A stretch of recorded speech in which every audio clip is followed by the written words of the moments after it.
नमस्कार, मी अनिल उपाध्ये. शिवसिद्ध बातमीपत्रात आपलं स्वागत आहे. पाहूया आजची बातमी. लोकशाहीमध्ये जी कायदे झालेली आहेत ती लोकांच्या कल्याणासाठी आणि भल्यासाठी केली जातात, पण या कायद्याची माहिती लोकांच्यापर्यंत पोहोचलेली नसते. म्हणून शासनाच्या वतीने न्याय आपल्या दारी या उपक्रमाच्या माध्यमातून फिरते लोक अदालतच्या माध्यमातून कायद्याची माहिती प्रत्येक व्यक्तीपर्यंत पोहोचवण्यासाठी याचे आयोजन केले जात आहे. कायद्याचा ढालीसारखा वापर करावा, पण तलवारीसारखा वापर कधीच करू नये, असे आवाहन पेठवडगाव न्यायालयाचे प्रथम वर्ग न्यायाधीश तथा हातकणंगले विधी सेवा प्राधिकरणाचे अध्यक्ष एल पठाण यांनी व्यक्त केले. ते नवे पारगाव येथे आयोजित फिरते लोक अदालत कार्यक्रमात बोलत होते. याबाबत अधिक माहिती अशी की हातकणंगले तालुक्यातील पेठवडगाव इथल्या न्यायालयाच्या हातकणंगले तालुका विधी सेवा प्राधिकरणाच्या वतीने न्याय आपल्या दारी या उपक्रमातून फिरते लोक अदालतीचे आयोजन केले होते. नवे पारगाव इथं शालेय विद्यार्थी आणि नागरिकांना यावेळी कायद्याची माहिती देण्यात आली. यावेळी बोलताना हातकणंगले विधी सेवा प्राधिकरणाचे अध्यक्ष न्यायाधीश एल पठाण म्हणाले की लोकशाही बळकट व्हावी, प्रत्येक नागरिक सुखी आणि आनंदी राहावा, त्याचे स्वातंत्र्याचे अस्तित्व टिकून राहावे यासाठी देशांमध्ये अनेक कायदे अस्तित्वात आहेत, पण या कायद्यांची माहिती तळागाळातील व्यक्तींच्या पर्यंत पोहोचत नाही. त्यासाठी राज्याच्या विधी व सेवा प्राधिकरणाच्या वतीने फिरत्या लोक अदालतच्या माध्यमातून न्याय आपल्या दारी या संकल्पनेतून गावोगावी जाऊन कायद्याची माहिती देण्यात येत आहे. आपल्या आजूबाजूची संगत कोण हेही स्वतःला कळायला हवं, त्यावरूनच आपली जागा ठरते. गुन्हा हा गुन्हाच असतो, कायद्यात राहाल तर फायद्यात राहाल. यशाकडे नेणारा मार्ग सरळ रेषेत नसतो. यासाठी स्वतः 100 घाव घातल्याशिवाय यशाचे पाषाण फुटणार नाही. स्वतःसाठी, स्वप्रगतीसाठी स्वप्ने लढाल तरच यशस्वी व्हाल. स्वतःच्या हक्कासाठी कायद्याचा वापर जरूर करावा. स्वतःच्या युगोसाठी अथवा दुसऱ्याला त्रास देण्याच्या उद्देशातून कायद्याचा वापर करू नये. कायद्याचा ढालीसारखा वापर करावा, पण तलवारीसारखा वापर करू नये. एक आदर्श नागरिक बनण्यासाठी कायद्याचा अभ्यास करून कायद्याच्या चौकटीत राहणे अत्यंत महत्वाचे आहे. यावेळी ॲडव्होकेट विवेक कमलाकर म्हणाले, भारतामध्ये जन्म घेतलेल्या बाळापासून मृत्यूनंतरही कायद्याचे अस्तित्व आहे. अज्ञानपणामुळे अनेकदा कायद्याचे उल्लंघन होत आहे. सोशल मीडियाचा गैरवापरही होत आहे. त्यासाठी कायद्याची माहिती असणे अत्यंत गरजेचे आहे. यावेळी बालविवाह प्रतिबंध कायद्यातील महत्त्व सांगून विधी सेवा प्राधिकरणचे कार्य, विविध योजना व फिरत्या लोक न्यायालयाचे महत्त्व विशद केले गेले. यावेळी प्रकाश देशमुख, ॲडव्होकेट उमेश मानगावे, स्वाती कोकितकर, ॲडव्होकेट अविनाश तांदळे यांनी आपले मनोगत व्यक्त केले. कायदा जो आहे, छोटा कायदा आहे की जो तुम्हाला या नव्या पिढीला उपयुक्त आहे, तो कायदा आहे prevention of child marriage act 2006, म्हणजे बालविवाह प्रतिबंधक कायदा 2006. आपल्या देशामध्ये आपल्याला आठवत असेल की या मागच्या काळात, पूर्व काळात सतीची चाल होती, त्याचप्रमाणे बालविवाहाची देखील चालू आणि त्याला अनेक समाज सुधारकांनी विरोध केला. पण पहिला कायदा जो होता शारदा ऍक्ट 1929 साली, परंतु त्या कायद्यात खूप त्रुटी असल्यामुळं शेवटी शासनानं सन 2000 साली बालविवाह प्रतिबंधक कायदा हा आपल्याकडे अंमलात आणला. आता काय हा बालविवाह, म्हणजे आता विवाह हा तर सगळ्यांच्या जीवनाचा मरणाचा प्रश्न आहे, तो येतोच प्रत्येकाच्या जीवनात कधी नाही कधी. हिंदीमध्ये अशी एक म्हण आहे की शादी ऐसा एक लड्डू है जो खाए वो पछता है और ना खाए वो भी पछता है. त्यात विवाह लग्न आहे ही अशी गोष्ट आहे की ती घेतली तरी ती आनंददायक तेवढी नसते आणि त्याला मिळत नाही, त्याला सुद्धा ती फारशी आनंददायक नसते.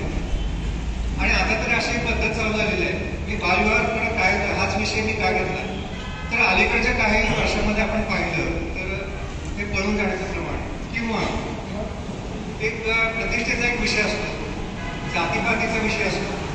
यातून काय होतं की पालकांना देखील वाटतं की माझी मुलगी किंवा माझा मुलगा कुठेतरी दुसरीकडे लग्न करेल, माझ्या घराण्याचं काळेमाप असेल.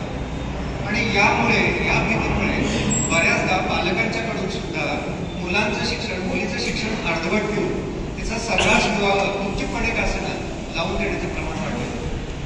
दुसरं असं आहे की पळून जाण्याचं प्रमाण देखील तितकंच वाढलेलं. काही काळापूर्वी मुलं मुलींना घेऊन पळून जायचे, आताची उदाहरणं जर पाहिली तर मुलीच मुलांना घेऊन पळून जातात. पण हे जातात पळून, त्यामुळे त्यांना माहीत नसते की आपण हे लग्न करायला कायद्याने आपण याचीच माहिती नसते. का असतं की चित्रपटांचा पगडा असतो, मालिकांचा पगडा असतो आणि त्यामुळं या अबोध वयामध्ये अशा काही चित्रपटामुळे किंवा त्या सिरियल्समुळं मुलांना मॅच्युरिटी नसते किंवा त्याची सजगता आलेली नसते व्यवहाराची आणि त्यातून अशा काही वेळेला प्रमाद त्यांच्याकडून काही चुका घडतात. या घडू नये म्हणून तर या कायद्याची माहिती आपल्याला होणार. 75 वर्षाचा आपला कालावधी या ठिकाणी लोटलेला आहे आणि या कालावधीमध्ये ज्यावेळेस आपण या ठिकाणी माणगावे साहेबांनी वाक्य या ठिकाणी विचारलं की लोकशाही आणि लोकतंत्र. लोकशाही आणि लोकतंत्र म्हणजे काय आहे तर आपण जे काही कायदे या ठिकाणी करत असतो ते लोकांच्यासाठी करत असतो, लोकांच्या भल्यासाठी करत असतो, लोकांच्या कल्याणासाठी करत असतो. पण दुर्दैव काय होतं की लोकांसाठी केलेले कायदे हे लोकांपर्यंत पोहोचले जातात का, लोकांपर्यंत त्याची जनजागृती होते का, हे ज्यावेळेस आपल्या निदर्शनास येते की बाबा आपण जे काही कायदे या ठिकाणी करत असतो ते कायदे जनतेमध्ये पोहोचत नाहीत, जनतेला त्याचा खऱ्या अर्थाने माहिती होत नाही की बाबा या अनुषंगाने काय कायदा आहे किंवा एखादा मत माझ्यावरती जर अन्याय झाला किंवा मला वाटलं की आता मला न्यायालयात जायचं आहे तर कुठल्या तरतुदीनं कुठल्या अनुषंगाने आपण या ठिकाणी न्यायालयाच्या म्हणजे दाद मागण्यासाठी जावी आणि हे आपल्याला या ठिकाणी माहिती व्हावी या अनुषंगाने या ठिकाणी आपण असे कायदेविषयक शिबिर घेत असतो. बऱ्याच वेळेस आपण या ठिकाणी पाहत असतो की आपल्याकडे महिलांवरती जे अत्याचार होतात, घरामध्ये अत्याचार होतात, या अत्याचाराला एक प्रतिबंध घालण्यासाठी, आळा घालण्यासाठी आपल्याकडे महिलांचं कौटुंबिक हिंसाचारापासून जे संरक्षण आहे 2005ला तो जो कायदा करण्यात आला तर त्या कायद्यामध्ये सुद्धा बऱ्याचशा तरतुदी आहेत. आता हे सांगण्याचं या ठिकाणी कारण असं आहे की जसं कमलाकर साहेबांनी म्हणले की या ठिकाणी बरेचसे आपले तरुण पिढी या ठिकाणी बसलेली आहे, पुढे जाऊन आपल्याला सर्वांना या ठिकाणी विवाह संस्थेचा भाग व्हायचा आहे, आपल्याला विवाह करून हे जे काही आपली सामाजिक संस्था आहे त्याला पुढे घेऊन जायचं आहे आणि हेच ते तुमचं वय आहे की तुम्हाला या ठिकाणी आपले हक्क आणि आपल्या जबाबदाऱ्या सुद्धा या ठिकाणी थोडंसं माहीत होणं या ठिकाणी गरजेचं आहे. आपण या ठिकाणी पाहत असतो की ज्यावेळेस एखाद्या मुलीचं लग्न होत असतं, लग्न होईपर्यंत म्हणजे वयाचा जर आपण विचार केला तर 18 वर्षापर्यंत त्या मुलीचं जे काही संगोपन असतं, जे काही जडणघडण असते एका वेगळ्या परिवारामध्ये झालेली असते आणि 18 वर्ष किंवा जे काही आपला विवाह झाल्यानंतर म्हणून 18च असं नाहीये की 18 वर्षामध्येच लग्न झालं पाहिजे किंवा 18 वर्ष झाल्यानंतर लगेच विवाह झाला पाहिजे असं काही बंधनकारक नाही. फक्त एक ठरवून दिलेली एक वय मर्यादा आहे की 18 वर्षापर्यंत मुलींचा आणि 21 वर्षापर्यंत मुलांचा विवाह करता येणार नाही. आणि ज्यावेळेस तुम्ही तुमच्या संसाराला सुरुवात करत असता त्यावेळेस आपल्याला कुठंतरी वाटतं किंवा दुर्दैव म्हणून येते कधी कधी आपले जे काही आपले सासरचे लोक आहेत त्यांच्याकडून आपल्याला कुठेतरी एक मानसिक म्हणा, शारीरिक म्हणा अशा प्रकारचा त्रास होत असतो आणि अशा वेळेस मग हे थोडं या ठिकाणी समजून घेणं गरजेचं आहे की बाबा आपल्यावरती सासरच्या लोकांकडून जो काय आपल्याला वागणूक दिली जाते ते वागणूक खरंच या ठिकाणी छळ या संकल्पनेमध्ये बसणारी आहे का आपलं काही आपण थोडंसं म्हणजे हायपर किंवा आपण अति टेन्शन घेतो किंवा आपण अति जास्त विचार करतो हे पण पाहणं गरजेचं आहे. हे सांगण्याचं कारण असं आहे की आपण न्यायालयामध्ये बऱ्याच वेळेस या ठिकाणी पाहत असतो की छोट्या छोट्या गोष्टीसाठी आपण या ठिकाणी न्यायालयामध्ये येत असतो की सासरच्या लोकांनी काहीतरी केलं किंवा मग या ठिकाणी आपण थोडंसं समजून घेणं गरजेचं आहे दोन्ही साईडनी की बाबा आपली जी काही वागणूक आहे ती खरंच क्रूर या संकल्पनेमध्ये छळ या संकल्पनेमध्ये मोडणारी आहे का, नाहीतर त्याचं काय होतं की आपण कोर्टामध्ये येतो नाहक त्याच्यामध्ये आपण सासरच्या लोकांना या ठिकाणी गोवत असतो आणि आपला कुठंतरी एक इगो जो असतो ते कुठंतरी आपण एक समाधान करण्यासाठी आपण न्यायालयामध्ये येतो आणि कायद्याचा जे संरक्षणासाठी जो वापर करायचा आहे तो संरक्षणासाठी न राहता त्याचा वापर आपण तलवारीसारखा करत असतो. माननीय सर्वोच्च न्यायालयापासून ते माननीय उच्च न्यायालयापर्यंत बऱ्याचशा खटल्यामध्ये या गोष्टीचा वारंवार म्हणजे उल्लेख करण्यात आलेला आहे की जे आपले कायदे आहेत ते आपल्या संरक्षणासाठी आहेत. कायद्याचा वापर हा ढाल म्हणून करावा, कायद्याचा वापर कधी तलवार म्हणून करू नये.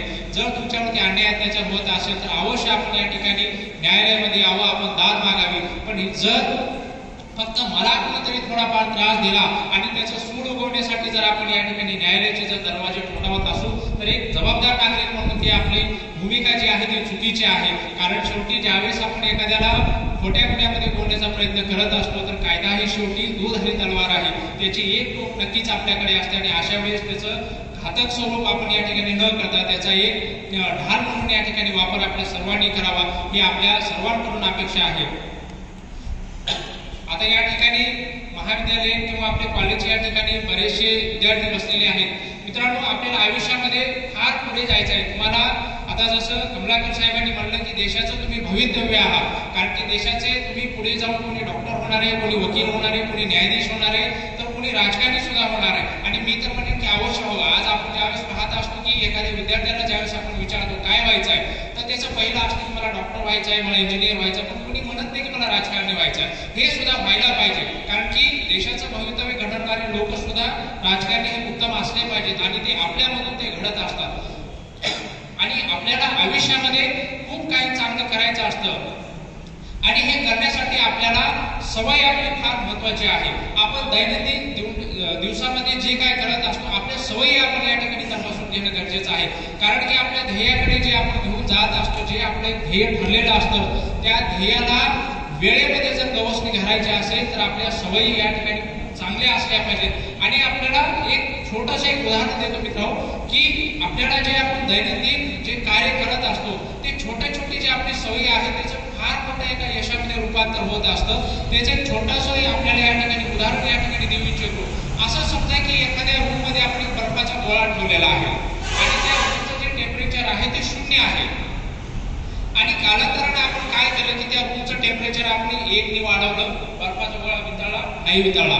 असं करत करत आपण काय केलं, त्या रूमचं टेम्परेचर 25 अंशापर्यंत आपण टेम्परेचर वाढवलं, बर्फाचा गोळा वितळला नाही वितळला. आणि एक क्षण असा आला की 32 टेम्परेचर ज्यावेळेस त्या रूमचं झालं, ज्यावेळेस 32 तापमान आपलं वाढलं, त्यावेळेस बर्फाचा गोळा ऑटोमॅटिक पाण्यामध्ये रूपांतर होतं.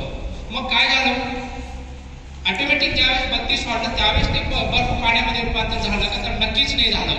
अगदी 0 पासून 1 ते 31 होईपर्यंत त्या बर्फाला जे काही आपण हळूहळू उष्णता देत गेली आणि ज्यावेळेस ते 32वां ज्यावेळेस अंश वाढलं त्यावेळेस त्या बर्फाचं पाण्यामध्ये रूपांतर झालं. याचा अर्थ असा आहे की तुम्ही दैनंदिन म्हणजे छोट्या गोष्टी करत असता, त्या छोट्या गोष्टी तुम्हाला यशाकडे घेऊन जात असता. आपल्याला असं होत नाही की अचानक आपल्याला यश प्राप्ती होण्यासाठी भलं मोठं कार्य एका दिवशी होत नाही. त्याचं कारण असं आहे की आपल्याला छोटंसं आणखी एक उदाहरण सांगतो. आज आता आपल्याला भूक लागली आहे, आपल्याला खूप भूक लागलेली आहे. आपण असं काय ठरलेलं आपलं आहे का की 1 आठवड्याचं जेवण, 1 महिन्याचं जेवण मी आजच जेवणार आणि पुढचा 1 महिना जेवणच करणार नाही ना.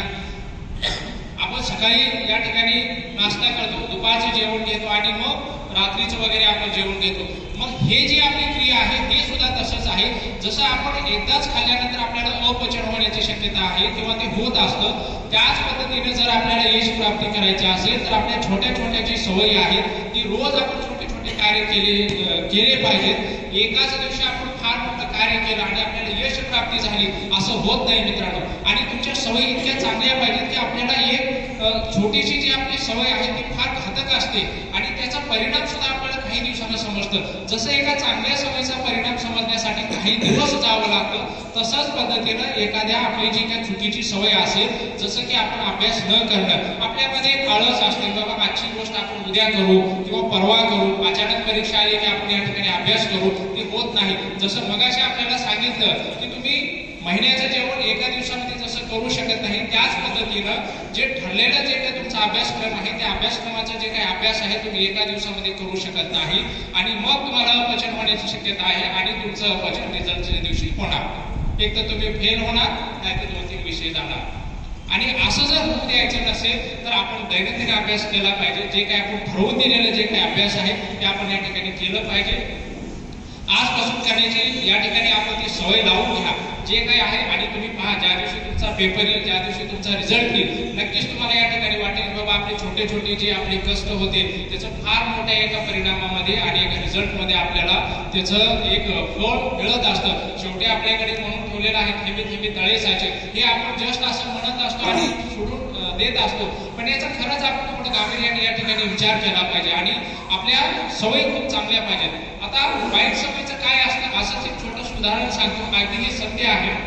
एक वाईट गोष्ट जे आपण थोडी रोज जर केली तर त्याचा शेवटचा परिणाम किती घातक असतो किंवा ज्यावेळेस आपल्याला समजतं तोपर्यंत आपल्या हातातली वेळ निघून गेलेली असते. एक उदाहरण सांगतो आणि हे सत्य उदाहरण आहे. नेटवर आपण याची खात्री करू शकता. असं समजा की तुम्ही लॉस एंजेल्स नावाचं एक जे शहर आहे तिथून तुम्ही विमानातून प्रवास करत आहात आणि तुम्हाला जायचं न्यूयॉर्कला. लॉस एंजेल्स मधून तुम्हाला विमानातून न्यूयॉर्कला जायचं आहे. आणि कमलाकर साहेब, जर विमान ते टेकअप होत असताना असं समजा की विमान फक्त 3.5 अंशांनी डाव्या बाजूला जर गेला, अगदी फक्त 3.5 अंशांनी जर तो डाव्या बाजूला गेला तर विमानाचा प्रवास न्यूयॉर्कला न संपता तो 225 मैल लांब वॉशिंग्टनला जाऊन पोहोचतो. हे सत्य उदाहरण आहे. आज यावेळी आपण म्हणत असतो की आणि हे नेटवरती उदाहरण आहे. हे फक्त याच्यासाठी सांगतो की 3.5 अंश आपल्या जीवनाचा विमान सुद्धा योग्य वेळेला उड्डाण घेत असताना जर तुमची एखादी सवय 3.5 अंशांनी जर झुकली तर आयुष्याचं विमान तुमचं जे आहे ते वॉशिंग्टनला म्हणजे चुकीच्या ठिकाणी तुम्ही जाऊन पोहोचाल आणि त्यावेळेस आपल्या आयुष्याचा पूर्ण वेळ निघून गेलेले असेल. याच्यासाठी सांगतो की हे तरुण वय आहे.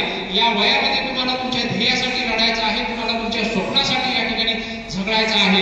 एक वाक्य तुम्हाला सांगतो, आज जर तुम्ही तुमच्या ध्येयासाठी तुमच्या स्वप्नासाठी जर नाही झगडले तर खात्री बाळगा उद्या तुम्हाला लोकांचे स्वप्न साकार करण्यासाठी गुलाम म्हणून राहावं लागेल. तर आज तुम्हाला या ठिकाणी ठरवायचं आहे की स्वतःच्या ध्येयासाठी स्वतःच्या स्वप्न साकार करण्यासाठी या ठिकाणी तुम्हाला अभ्यास करायचा आहे. स्वतःचे स्वप्न साकार करण्यासाठी या ठिकाणी स्वतः लढा द्यायचा आहे का भावी आयुष्यामध्ये लोकांचे स्वप्न साकार करण्यासाठी गुलामगिरीची जिंदगी पत्करायची आहे. हे आज आपण या ठिकाणी ठरवायचं आहे. कारण की वारंवार शिक्षकांकडून सांगितलं जातं की हे तुमचं वय आहे, हे जडणघडणीचं वय आहे.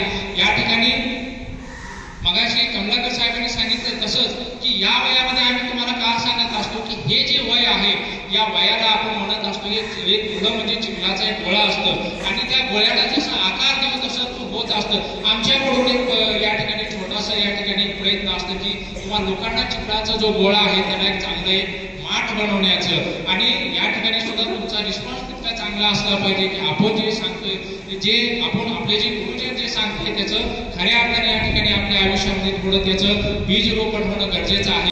सदर शिबिर प्रसंगी advocate BR Chougule, advocate Subhash Khamkar, advocate Sanjeevani Patil, advocate MR Mahadik, advocate RR Patil, advocate VV Doijad, advocate Megha Patil, advocate Pratiksha Yadav, advocate मेघना पाटील, उपसरपंच राम जाधव, ग्राम विस्तार अधिकारी संजय मस्के, सदस्य मेहबूब शिगावे, सुरेश पोवार, अमोल शिंदे, शुभदा पाटील, उषा काटकर, स्नेहल कांबळे, संध्याराणी शिंदे, संदीप कांबळे, पांडुरंग सीद यांच्यासह पाराशर हायस्कूलचे विद्यार्थी, विद्यार्थिनी, शिक्षक व ग्रामस्थांची उपस्थिती होती.